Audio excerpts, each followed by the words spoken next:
Bom, boa tarde então a todos, sejam bem-vindos à Semana de Meio Ambiente do SEADES, na nossa edição 2026. Nessa nossa atividade, temos uma conferência magistral que será proferida pelo professor Heitor Evangelista, que é o nosso homem na Antártida, né, responsável pelas atividades da UERJ lá no nosso continente gelado. Teremos a apresentação de um curto filme pela professora Kátia Calado sobre as atividades que são desenvolvidas no Parque Botânico e depois uma mesa redonda com professores convidados, a doutora Helena Davi, da Faculdade de Enfermagem, que vai fazer algumas correlações entre a saúde pública e as mudanças climáticas. O professor Antônio Medina, da Faculdade de Administração e Finanças, que vai nos falar sobre as perspectivas da chamada economia azul, que é algo muito importante nesse cenário, né, de mudanças pelo qual o nosso planeta ele vem passando.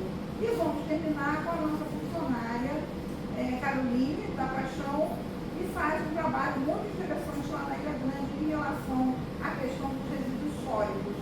Tá? Então, são três aspectos que são muito importantes para a gente discutir na mudança, né, de atitude que nós precisamos para enfrentar esse novo cenário que se descortina aí no nosso ambiente. Então, sejam bem-vindos. Espero que aproveitem bastante essa transmissão aí de conhecimentos que os nossos colegas irão passar para todos. As palestras elas vão estar disponíveis também no YouTube, de modo que todos depois possam aproveitar essas contribuições que lhes serão aqui oferecidas. Eu agradeço aos colegas que aceitaram participar na mesa redonda. É uma mesa muito simples, porque nós estamos atravessando um cenário nada promissor, né, na universidade, em relação à questão de recursos disponibilizados, mas a gente contando aí com a boa vontade de muitos e não podemos deixar essa bandeira, né, morrer, né? Não dá para cair no imobilismo, né?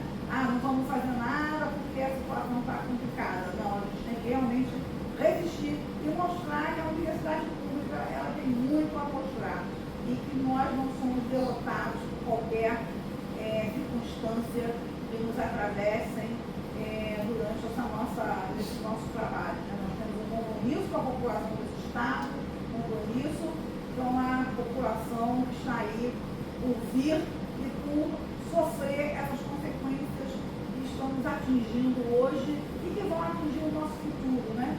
Talvez muitos de nós não seremos tão gravemente afetados por esse futuro que se apresenta, porque já estamos numa idade já bem, né, avançada, mas os jovens que ainda têm o caminho a descortinar, né, pela frente, nós temos uma responsabilidade muito grande em relação a essas pessoas, né, que estão aí no mundo e que a gente depende de tentar deixar algo melhor para a nossa sociedade, né? Principalmente em relação aqui ao que nos diz respeito no nosso contexto, que é o nosso estado do Rio de Janeiro, e no contexto nacional, o que a gente produz aqui se refletindo de uma maneira abrangente para todo o nosso país e talvez todo mundo, né? Como é o caso do trabalho que o professor Heitor desenvolve. Então, eu agradeço a presença de todos. Eu convido agora o professor Heitor Evangelista, que é biofísico, né, Heitor? E trabalha nesse contexto, então, das mudanças globais. É professor do Instituto de Biologia e há muitos anos ele já vem com a responsabilidade de coordenar os trabalhos que a UERJ desenvolve lá no continente gelado, né, na base brasileira, através do programa Pro-Antártico. É um trabalho bem maravilhoso. Eu não conseguiria fazer, porque eu não nasci para ser pinguim.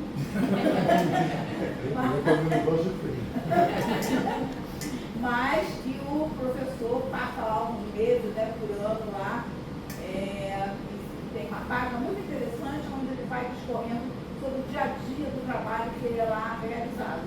Então, com certeza, ele vai bem interessante. Então, Heitor, por gentileza. Obrigado, professora. Seja bem-vindo.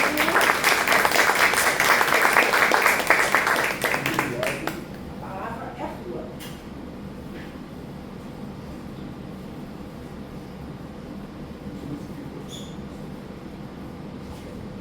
Isso aqui funciona? Não, eu acho que ele não vai funcionar. Não? Eu acho que o senhor pode testar. Não, eu posso. Tem que colocar o USB, tá preso nele. É porque aí o senhor falou que estava cortando a parte de Não, não baixo. tem problema, não pode ir, tem problema. Eu posso passar aqui, então. Eu acho que Tá bom. Não sei se o senhor quiser colocar naquele modo que tem os slidezinhos do lado. Não, pode ser assim. Pode? Tá ótimo. Pessoal, muito obrigado pela disponibilidade de vocês de virem aqui prestigiar esse trabalho maravilhoso feito pela professora Sônia. É uma honra estar aqui, aceitando de novo esse convite, falar um pouco sobre mudanças climáticas que eu trabalho e gostaria também de... eu preparei alguma coisa, quando ela me chamou nessa palestra, eu não sabia exatamente o que apresentar, porque esse tema é extremamente abrangente. Mas aí eu escolhi falar um pouco sobre... vou apresentar um pouco da história, porque eu acho que assim a gente vai poder entrar todo mundo na mesma página sobre essa questão de mudanças climáticas. E depois, no final, eu vou falar um pouco também sobre algumas ações que nós aqui da UERJ fazemos nesse sentido. Então, como o professor falou, meu nome é Heitor Evangelista, eu trabalho no Departamento de Biofísica e Biometria. Hoje eu estou vestido uma camisa branca, calça preta, estatura média, cabelos pretos, cor branca. Então, deixa eu passar aqui. Eu estou passando. Aproxima, aproxima. Bem, eu vou começar com uma pergunta básica. Quando é que começou toda essa questão de mudança climática? Qual foi o ponto de partida? A gente discute bastante sobre mudanças de clima, mas muitas vezes a gente se perde sobre qual foi o gatilho dessa discussão, de onde que ela veio, na verdade. Se a gente for ver do ponto de vista histórico, desde o século XIX, que a gente já sabia a relação entre gases de efeito estufa e aquecimento. Primeiramente, quando a composição química da atmosfera foi desvendada, esses gases de efeito estufa tomaram uma notoriedade. Vários trabalhos de laboratório naquela época mostraram que esses gases poderiam ter um efeito sobre o clima da Terra. Então, a questão da origem dos gases de efeito estufa, ela é antiga, ela remonta lá do século XIX, onde isso aí começou a ser discutido. Depois da Segunda Guerra Mundial, com o advento rápido da industrialização, essa questão das emissões de gases de efeito estufa, principalmente CO2, ela voltou aí a ter um caráter importante. Né? Foi a época que surgiram os primeiros modelos do clima, e essa relação entre temperatura e CO2 merecia um cuidado científico maior. Né? Bem, então, o que acontece? Os cientistas, os climatologistas, chegaram à conclusão que a gente deveria entender um pouco melhor como variava o CO2 ao longo do tempo. Né? E esse registro do CO2 ao longo do tempo, ele já existia, do ponto de vista da geologia, por exemplo, mas a resolução dele era muito fraca. Né? E ao longo do tempo geológico, as relações entre CO2 e temperatura da atmosfera eram relações mais subjetivas. Né? Então, a gente precisava, de fato, ter alguma coisa cientificamente muito bem embasada. Né? Então, a melhor forma que a gente tem de entender essa relação do CO2 com a temperatura é através dos testemunhos de gelo. Né? Por que o gelo? Porque o gelo, ele é um representante da atmosfera. Né? Da mesma forma que os sedimentos mostram a história dos oceanos, dos lagos, os anéis de árvore também mostram, de certa forma, as variabilidades da atmosfera, os corais dos oceanos mostram dos oceanos o melhor representante da atmosfera é a água que é precipitada, certo? Então, é ali no gelo que está a informação que a gente precisava. E os primeiros trabalhos que foram feitos nesse sentido, eles na verdade começaram lá na Groenlândia. O problema é que o gelo da Groenlândia, ele era cheio de impurezas, né? Então ele não permitia uma relação muito boa entre o CO2 e a temperatura. Então, o que a gente fez? Vamos para a Antártica, e foi exatamente nesse local aqui, olha, na estação Vostok, que foi feito o primeiro grande testemunho de gelo. É quando a gente faz uma sondagem no gelo e a gente retira uma amostra que parece um cilindro. Então, essa amostra ela é datada, né, e com isso eu posso saber como que era a atmosfera do passado. Então, basicamente era isso. Então, o que acontece é que esse trabalho aqui, publicado em 87 na Nature, do Rio Porra, ele foi um trabalho pioneiro que mostrou pela primeira vez uma relação em alta resolução temporal entre o CO2 e a temperatura da Terra. Então, aqui a gente tem as variações de CO2 e aqui a gente tinha as variações da temperatura. Como é que a gente mede essa variação de temperatura? Bem, a água, H2O, ela é formada por isótopos de hidrogênio ou deutério, que é o hidrogênio mais leve e o hidrogênio mais pesado. Da mesma forma, o oxigênio, ele existe na forma de O16, 17, 18. Então, essas razões isotópicas, elas dependem da temperatura do ar. Então, quando eu pego lá a molécula de água, lá no meu gelo, e analiso esses isótopos, eu sei exatamente como era a temperatura do passado, né? Então, a gente diz que a água, ela é um paleotermômetro da atmosfera. Então, esse trabalho aqui, ele conseguiu chegar até aproximadamente 160 mil anos de dados. Então, 160 mil anos de dados, com uma resolução excelente, mostrando que tanto o CO2 como a temperatura, elas caminham no mesmo ritmo na atmosfera. Ok. Então, o que eles faziam ali, olha, era pegar essas bolhas, está vendo essa foto aqui? Essa é uma foto de uma seção desses testemunhos de gelo, né? Onde tem essas bolhas de ar que vocês estão vendo aqui, são miniaturas da atmosfera do passado. E nesse trabalho, a gente conseguiu chegar até 160 mil anos, né? Entender como essa relação funciona. E essa daqui foi a primeira curva de calibração entre a temperatura e os isótopos de deutério, mostrando que essa relação é linear. Ou seja, eu posso acreditar nesses isótopos como sendo termômetros do passado. Certo? Então, depois de Vostok, esse trabalho feito aqui em Vostok, ele, na verdade, foi melhor elaborado, né? E a gente conseguiu chegar até 450 mil anos atrás. Então, eu tenho aqui um registro na Antártica de 450 mil anos entre CO2 e temperatura. Esses picos aqui, olha, são as fases que a gente chama mais quentes, que a gente chama de interglaciais, e essas fases mais frias são as fases que a gente chama de glaciais. Então, toda a descrição desse processo da atmosfera está muito bem descrito nesse testemunho de gelo do Vostok. Depois, um novo projeto se desenvolveu, esse projeto EPICA, que é um projeto europeu, onde a gente conseguiu chegar até 860 mil anos. Então, a gente tem 860 mil anos de registro do CO2 e da temperatura do ar. Esse ano agora, no final de 2025, foi terminado um novo projeto chamado Beyond EPICA. Ele chegou até 1.200.000 anos. Ele vai ser publicado esse ano ainda, e ele vai ser o maior registro do clima da Terra numa resolução fantástica, né? Então, a gente tem um bom conhecimento do clima do passado, baseado nesses testemunhos de gelo. Eles, literalmente, eles contam para nós a história da atmosfera do passado. Isso não foi um caminho. Agora a gente deu uma trocada.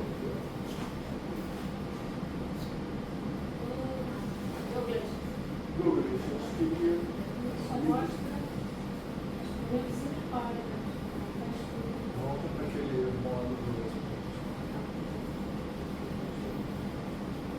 Acho que ele vai voltar. sim, tudo bem. Eu gosto. Bem, só que esse problema, ele não era um problema de solução fácil, né? Ó, isso daqui, para vocês verem, é um testemunho de gelo, tá vendo? Tirado lá de um pedaço da Antártica. Aí você me pergunta assim, ó, qual é o tamanho desse registro, né? Esse registro, ele tem cerca de 3.200 metros. Então você imagina 3.200 metros de gelo furado lá no meio do gelo da Antártica, para chegar até esses quase 1 milhão de anos de registro, né? O problema que a gente tinha aqui é que quando a gente tem gelo, né, na parte superior dele é basicamente neve, aí depois a densidade aumenta, e somente aqui, quando ele é realmente gelo, é que a gente tem a captura do CO2. Então, esses testemunhos aqui, eles não chegavam até a modernidade, eles paravam ali em torno de 1820. Isso daqui eram os dados medidos na atmosfera, tá vendo? Esses dados aqui foram dados que começaram em 57 e vão até hoje. Então, havia um hiato, digamos assim, entre o dado glaciológico e o dado medido in situ, né? Então, para resolver esse problema, foram feitos vários outros testemunhos de gelo na Antártica, e aí ficou provado, né, que esse registro que você mede na atmosfera, ele é uma continuação do registro glaciológico, tá vendo? Ou seja, eles contam exatamente a mesma história.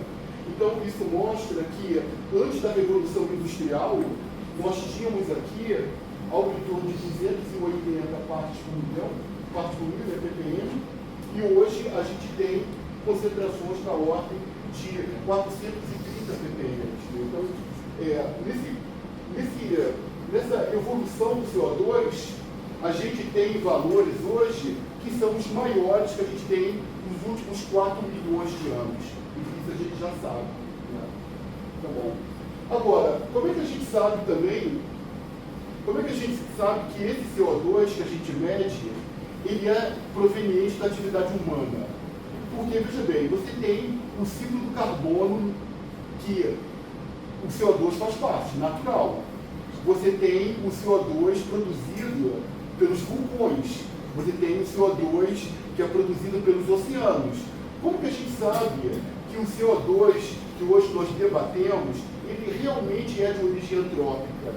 A gente sabe disso porque, felizmente, hoje existem tecnologias onde eu posso coletar o ar, esse ar coletado eu separo o CO2, e depois que eu separo o CO2, eu separo os isótopos de carbono do CO2. E isso faz toda a diferença, porque o carbono do CO2 produzido por uma queima de combustível fóssil, ele tem uma assinatura em torno de -40, enquanto que a assinatura natural era em torno de -6. Então, eu tenho uma enorme diferença nas assinaturas. O CO2 derivado da queima do petróleo, ele me dá uma razão ΔC3, que é uma assinatura de carbono, muito diferente do ΔC3 natural, do ΔC3 do CO2 dos vulcões, do plâncton, de uma queimada. Então, eu sei distinguir o que é um CO2 antrópico e o que não é um CO2 antrópico natural, né? Então, essa é uma vantagem extraordinária. Então, como a gente vê aqui, olha, à medida que o CO2 vai aumentando, tá vendo? À medida que o CO2 aumenta, o ΔC13 diminui, né? Ele diminui porque quanto mais antrópico, mais negativo. Então, isso é uma prova, entendeu? É uma prova de que nós temos a questão do CO2, E essa questão é decorrente da atividade humana, ela não é de nenhuma outra fonte. Né? Existe, como vocês sabem, existe muito negacionismo, né, nessa área de mudanças climáticas, e muitas pessoas duvidam de que o CO2 que gera um aquecimento global seja de atividade humana, mas ele é de atividade humana porque a assinatura do carbono dele só pode ser explicada pela queima de combustível fóssil, simples assim, certo? Então, agora, nós chegamos hoje a um patamar de CO2 na ordem de... Hoje, exatamente hoje, eu entrei no site do Mauna Loa da NASA. Hoje nós estamos medindo na Terra 433 ppm de CO2. Lembrando que no período pré-industrial, esse valor era em torno de 280 ppm. Né? Então, uma pergunta que muita gente se faz hoje é a seguinte: qual o significado de 400 ppm? O quão ruim esse valor é? O quão prejudicial ao clima esse valor é? Para responder essa pergunta, que essa é o grande viés dessa questão, né? O que significa esses valores de CO2 hoje para a sociedade, para o clima? É muito difícil a gente saber, porque a gente não teve nenhum histórico, né, desde a Revolução Industrial, evidentemente, de valores nesse nível. Né? Então, uma saída para isso é olhar para o passado. Qual foi a última vez que a Terra teve 400 ppm? E como é que era ela? Ela era mais quente? Ela era menos quente? Então é isso que hoje muitos geólogos, paleoclimatologistas fazem ao redor do mundo. Buscar registro da última fase da história da Terra, onde a gente teve 400 ppm, tal como hoje. E olhar para aquela janela de tempo, olhar para aquele ambiente e ver como ele era, certo? Então, como é que era esse ambiente? Então, olha, o que a gente sabe sobre ele é que na última vez que a gente teve 400 ppm, ele foi mais ou menos num período chamado Médio Plioceno. Isso é algo em torno de 4 milhões de anos atrás. 4 milhões de anos atrás. Foi a última vez que a gente teve 400 ppm de CO2. Todos os trabalhos globais mostram que, nessas condições, a Terra ela estava em torno de 2 a 3 graus mais quente do que hoje. E o nível do mar ele estava de 6 a 9 vezes maior do que hoje. Bem, aí você se pergunta, olha, isso significa que isso vai acontecer agora? Bem, se vai acontecer a gente não sabe, mas isso é um cenário possível, correto? É o máximo que a gente pode dizer. E para a gente chegar até esse nível de 6 a 9 metros do nível do mar, seria necessário que a metade da Antártica, que é esse continente aqui, a metade dele aqui praticamente entrasse em colapso. Que esse gelo derretesse e fosse para o oceano, para você gerar ali 9 metros de nível do mar. Bem, a grande questão é, isso está acontecendo hoje? Então, vamos lá. Então, qual é o estado hoje da Antártica? Então, eu tenho aqui dados que são de satélite, e aqui eu tenho dados que são de estações meteorológicas. Todos esses vermelhos aqui, está vendo? Indicam perda de massa de gelo. Então, esse setor aqui da Antártica, que a gente chama de Oeste Antártico, ele está passando hoje por um período extremamente delicado, porque são locais onde a temperatura atinge o ponto de fusão do gelo, onde as geleiras elas estão fluindo mais rápido para o oceano. Ou seja, esse setor da Antártica ele tem todas as evidências de que ele está num processo de colapso, de fato. Eu digo isso, pessoal, de experiência própria. Eu trabalho no programa Antártico, o ano que vem eu vou fazer 40 anos de pesquisa antártica. 40 anos. Desde a primeira vez que eu fui para a Antártica, quando eu era um técnico, até hoje, eu tive a oportunidade de ver muitas alterações.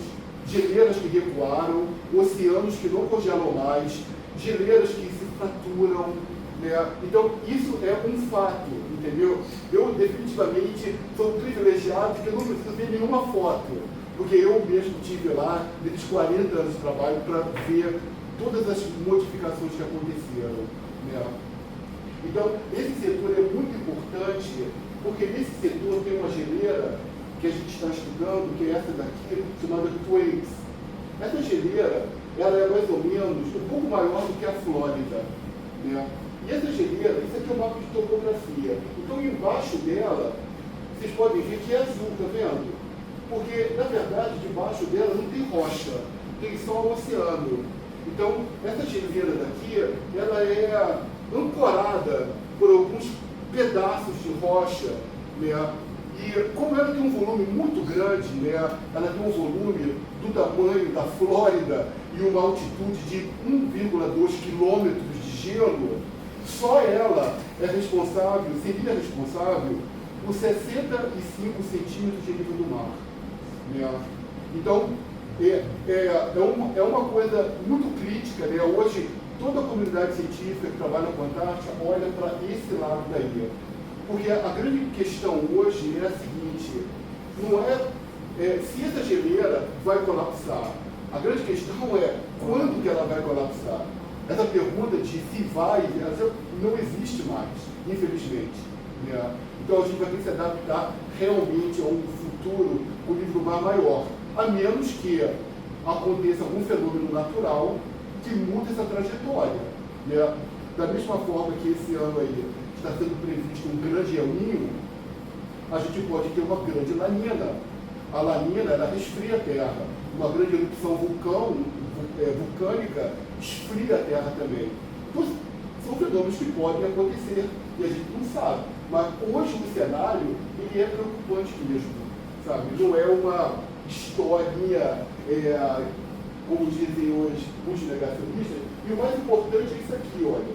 O Brasil está entre os 10 países do mundo que serão mais afetados pela elevação do nível do mar. Porque o Brasil tem 10 cidades com mais de 1 milhão de habitantes na zona costeira que vai ser diretamente impactadas por isso. Fora os ecossistemas, né? Manguezais. Bem, muita gente, ainda existe muita gente que não acredita que as mudanças climáticas sejam por causa do CO2. Muita gente acha ainda que elas são por causa da atividade solar. Esse foi um conceito antigo, muito desenvolvido nos anos 70 e 80, e que hoje a gente tem evidências de que ele não faz o menor sentido. Principalmente porque se a parte mais superficial da Terra está num processo de aquecimento, a estratosfera que fica logo acima, ela está se resfriando cada vez mais. Ela está ficando cada vez mais fria. Por quê? Porque parte desse calor que deveria fluir para o espaço, ele volta.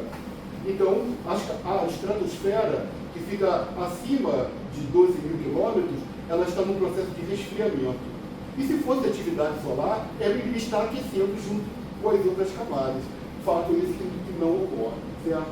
Então, aqui, olha, a gente tem vários dados mostrando que à medida que a superfície vai ficando quente, a estratosfera vai se resfriando. Isso é uma prova cabal de que não é o Sol que está fazendo isso, certo? Então, continuamos aqui. Vamos lá. Bem, eu não vou entrar nesses detalhes, obviamente, mas é importante que hoje a gente não usa métricas só de temperatura. Hoje, por exemplo, a gente usa um parâmetro chamado temperatura potencial equivalente, que é uma medida de temperatura combinado com umidade. E esse novo parâmetro, ele mostra alguns cenários interessantes, como, por exemplo, as regiões que seriam mais afetadas seriam exatamente essa região aqui, olha, dos trópicos, onde nós vivemos. É por isso que vocês devem ter escutado aí na televisão alguém falar assim, olha, em 2050, parte do Brasil vai ser inabitável. Vocês escutaram falar isso mesmo? Foi bem comentado sobre isso, né? É por causa desse parâmetro. Né? Não quer dizer que vai ser inabitável, né? Porque o ser humano é uma praga e ele vai se adaptar a qualquer lugar, literalmente. Mas a gente vai ter condições difíceis, realmente, se esses modelos aqui funcionarem. Bem, falamos bastante do CO2, agora o que acontece? O último relatório do IPCC, que é um relatório que é uma espécie de uma diretriz das mudanças climáticas, esse último relatório dele, ele trouxe um apontamento diferente. Né? Ele fala o seguinte, olha, assim, eu vou resumir ele em 5 linhas, um documento desse tamanho. Ele fala o seguinte, olha, pessoal, é o seguinte, olha, a gente não vai tirar o foco da questão do CO2. O CO2 é o principal gás de efeito estufa num cenário de atividade humana, ok? Perfeito. Só que, revendo as contas, existe um outro ator nesse processo que a gente tem que considerar quase do mesmo padrão. É o metano. Né? E por que o metano ele se transformou num vilão tão importante? Vamos lá. Primeiramente, só um detalhezinho sobre o metano aqui. Bem, o metano ele é um gás de efeito estufa, como o CO2, só que a estrutura molecular lá do metano é tal que ele tem mais capacidade, ele é mais eficiente para absorver calor. Né? Então, a molécula de metano ela tem um poder de retenção de calor que vai de 10 a 20 vezes mais do que o CO2. A questão do metano é que se o CO2 existe em ppm, o metano existe em ppb. A gente tem pouco metano na atmosfera. Né? Mas, como o metano tem toda essa capacidade de absorver calor, não é interessante ter metano na atmosfera. Né? E o metano ele tem uma grande diferença do CO2. Uma molécula de CO2, por exemplo, se hoje a gente parar de emitir CO2 para a atmosfera, essa molécula de CO2 emitida hoje, ela vai ficar na atmosfera durante pelo menos uns 120 anos. Agora, o metano é o contrário, ele é uma molécula reativa. Então, uma molécula de metano, ela vive de 10 a 20 anos na atmosfera. Então, qual é a estratégia do IPCC? A estratégia do IPCC é o seguinte, olha, a gente não vai deixar de lado todas as nossas ações com CO2, mas a gente precisa combater o metano já. Por quê? Porque as fontes de metano, elas são mais palpáveis, né, do ponto de vista da economia mundial. Se a gente conseguir reduzir essas emissões de metano, a gente conseguiria mais tempo para trabalhar na mitigação do CO2, certo? Então, essa é a filosofia do negócio. Agora, isso foi feito por quê? Isso foi feito porque as estimativas anteriores de metano eram péssimas, eram muito ruins. Para começar, a indústria do petróleo, ela sempre divulgou seus dados de emissão. Então a gente estava colocando tipo um lobo no meio das ovelhas ali. Não adianta eu aceitar todas as emissões das empresas, né? O que todo mundo dizia emitir, na verdade, se verificou que não é verdade. E como é que a gente resolveu esse problema? Poxa, vamos colocar um satélite em órbita com um sensor de metano. E aí eu não preciso pedir para ninguém. E foi isso que foi feito. Né? Então, a partir do momento que a gente colocou satélites com sensores de metano, eu não preciso mais bater na porta de alguém e pedir as emissões dele, porque eu já vou saber, certo? Então, quando esse cálculo foi feito, a gente viu que se o CO2 ele contribuiu com 0,75 graus desde a Revolução Industrial, o metano ele contribuiu com 0,5. É muita coisa, é bastante coisa. Né? Então, esse documento, ele fala, ele muda um pouco as nossas ações. Né? Quer dizer, olha, a gente não vai deixar de focar na questão do CO2, mas como nós não temos uma tecnologia que faça com que a gente possa retirar CO2 da atmosfera, a única tecnologia eficiente que a gente tem são florestas. É a única tecnologia que existe. Fora essa, as outras são baixa eficiência. Então vamos trabalhar no metano. Então é o metano que é o nosso ponto. Né? E aqui está o grande vilão da história. Né? A indústria do gás e do óleo continua aqui. Pessoal, olha, eu peguei um dado para vocês, de curiosidade, para vocês terem uma ideia do quanto isso é uma coisa grande. Eu peguei nesse satélite qual seria o valor de metano aqui no Brasil, por exemplo.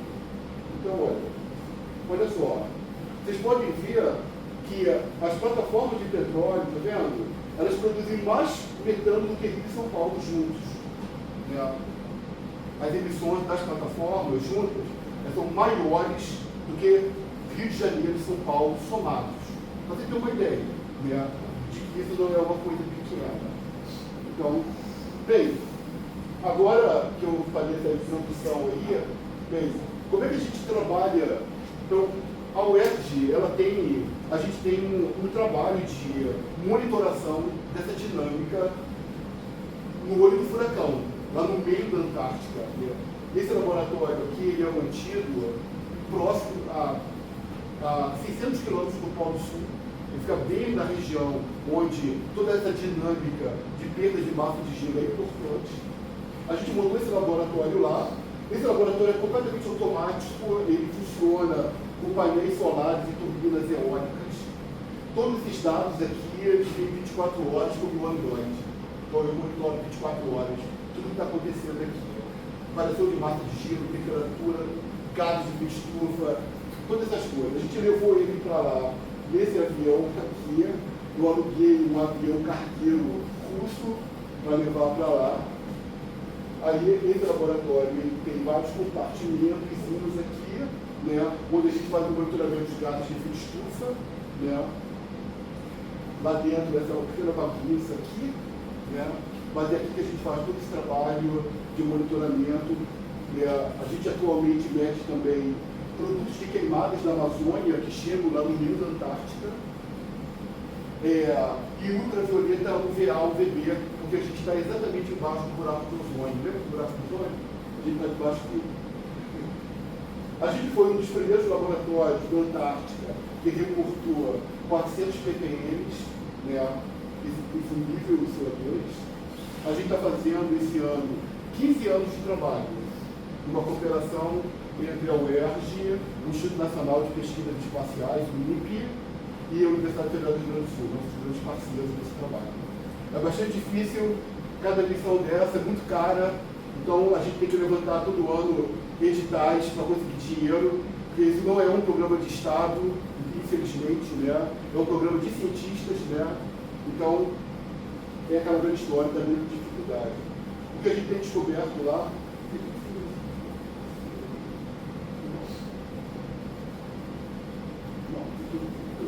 A gente tem descoberto lá fenômenos impressionantes, né? Como, por exemplo, aqui, olha, onde a temperatura aumentou 30 graus durante o inverno, né? Só não derreteu nada porque ela está vivendo em 50, né? E a gente tem visto também que existe uma grande conexão entre esse vapor de água que sai da Amazônia, está vendo? Atravessa todo o Atlântico e vem aqui na Antártica. Por exemplo, esse evento aqui, ele gerou uma zona de derretimento equivalente a 2 vezes a área da Groenlândia. Uma coisa extraordinária. A gente não sabe se esses fenômenos, se eles são resultado da atividade humana na era moderna ou se eles já aconteciam, né? Então a gente tem que monitorar para saber, né? Então, esse é o nosso trabalho lá, estudar qual vai ser a evolução desse processo para a gente entender melhor as questões ligadas à elevação do nível do mar. E voltando agora aqui para o Brasil, eu comecei um trabalho aqui na UERJ com uma aluna minha, fazendo uma reconstrução da temperatura do ar do Rio de Janeiro desde a chegada dos europeus. Né? Esse trabalho ele é um trabalho que tem sido muito gratificante, né? Porque a gente tem descoberto coisas muito legais. Né? Primeiramente, eu utilizei toda a base meteorológica existente pelo INEMET, e desde a estação meteorológica de Dom Pedro II, 1827, né? Então, eu estou trabalhando com o INEMET, me deu todo o banco de dados deles para trabalhar. Eu levantei vários registros também históricos nos museus do Rio de Janeiro, né? Todos eles digitados ou escritos, mas eram dados meteorológicos, né? Do século XIX, alguns do século XVIII, e a gente digitalizou todo esse banco de dados, né? A minha aluna, ela digitalizou mês a mês, vários anos que estava em papel em vários museus do Rio de Janeiro. Então a ideia é construir uma história climática do lugar que a gente vive, certo? Então, agora, como faz para o passado? Para o passado não tem jeito. A única forma para voltar a temperatura até 1503, que é quando os portugueses chegaram aqui, só com computação. Então a gente usa modelo computacional para fazer isso. Agora eu quero usar o método com IA, para ver se eu consigo refinar esse dado. Mas é basicamente... E aí a gente tem aqui, olha, todos os dados compilados do INEMET, de todas as estações, né? Juntos aqui, né? Aqui a gente vê claramente o aumento, tá vendo, da temperatura aqui no Rio de Janeiro. A gente vê o impacto que teve aqui também da questão do ciclo do café aqui no Rio de Janeiro, né? Que aumentou a temperatura daqui, né? Então a gente tem traços de vulcanismo, é um hino. Então aqui a gente tem a temperatura do Rio de Janeiro e aqui uma projeção que a gente fez com um modelo para 2100, né? Como é que a gente vai estar no futuro breve, né? Aqui a gente viu também que a gente já ultrapassou esse nível de 1,5 graus, que foi aquele nível estabelecido lá no protocolo de Madrid, de Paris, né? Por que 1,5? Bem, 1,5 acima do industrial é porque todos os modelos numéricos eles convergem para a mesma conclusão. Uma atmosfera mais quente, ela é uma atmosfera que retém mais vapor de água.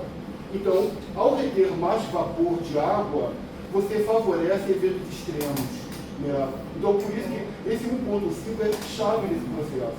Mas agora é importante uma coisa, olha, esquece esse valor, porque para a gente chegar a 1,5 em 2030, seria necessário zerar as emissões hoje, coisa que não vai acontecer. Então, a gente já está trabalhando com outros cenários na frente. Olha, interessante é que o ritmo de temperatura global e o ritmo de temperatura do Rio de Janeiro é um pouco diferente. Aqui no ano 2000, está vendo? A temperatura do Rio de Janeiro ela meio que deu uma estabilizada. Então, a temperatura do Rio ela oscilou bastante, mas ela está relativamente estável desde o ano 2000. Isso é uma coisa bem surpreendente.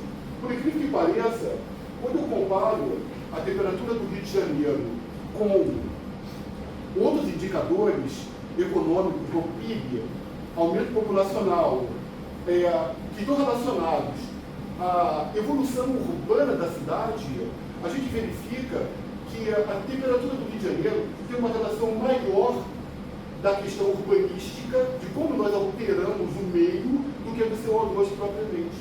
Agora, isso é uma coisa interessante, porque isso dá margem, uma justificativa para a gente atuar dentro do ponto de vista local, melhorando as condições de harmonização da cidade e de outras questões urbanas que melhoram a temperatura, né? Então, esse é um dado importante nesse sentido, né, que pode ser usado pelos agentes públicos. Né? E para fechar minha apresentação, eu vou ao CEADES, né, na tese de uma aluna minha, que eu estou utilizando uma técnica que foi muito utilizada na Europa, de reconstruir a temperatura do passado usando mosquitos, queronomídeos. Exato, isso mesmo. Os queronomídeos eles têm uma fase de ovos, larval, e essa pequena carapaçazinha dela, ela se estabiliza dentro dos sedimentos. Então, o que a gente faz lá? A gente coleta lá um testemunho, um grão de gelo, mas de sedimento do mangue, né?